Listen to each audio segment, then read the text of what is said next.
Nora Honor Himala, the only Filipino film that made it to CNN International's list of Best Asian Films of All Time.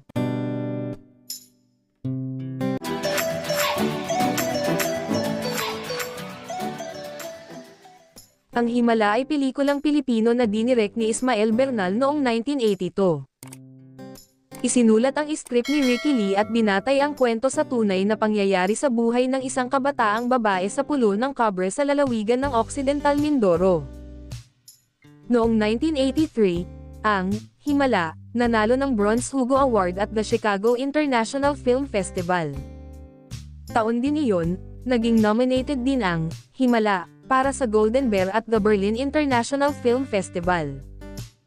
Himala, the only Filipino film that made it to CNN International's list of Best Asian Films of All Time, in the 2008 CNN Asia Pacific Screen Awards. Sa pelikulang ito nanalo si Nora bilang Best Actress Award in the Metro Manila Film Festival noong 1982, among the 9 awards out of the 13 given out that year. Ang pelikulang, Himala, declared one of the 10 best films of the decade by the Urian, 1980 to 1989, at nanalo ng maraming awards in the Catholic Mass Media Awards noong 1983. In 2012, Himala became the first movie to be restored under the ABS-CBN Film Restoration Project. Then it premiered at the Venice International Film Festival under the Venice Classics section. Ito ang pelikulang hanggang ngayon ay kailangan panoorin pa rin ng tao. Isa ito sa pinakamalaking pelikula na nagawa ko, ani ni Nora. Ang Himala ay tumago sa kultura ng Pilipinas simula noong ipinalabas ito sa Metro Manila Film Festival ilang dekada na ang nakalipas, at ang mga larawan at ang linya mula sa pelikula ay patuloy na naglalabas ng mga meme, parodies and impressions on TikTok and YouTube.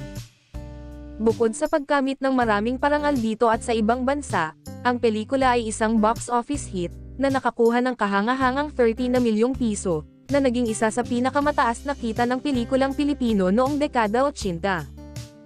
Himala tells the story of Elsa, a barrio lass whose visions of the Virgin Mary changed her life and caused hysteria in the poor village.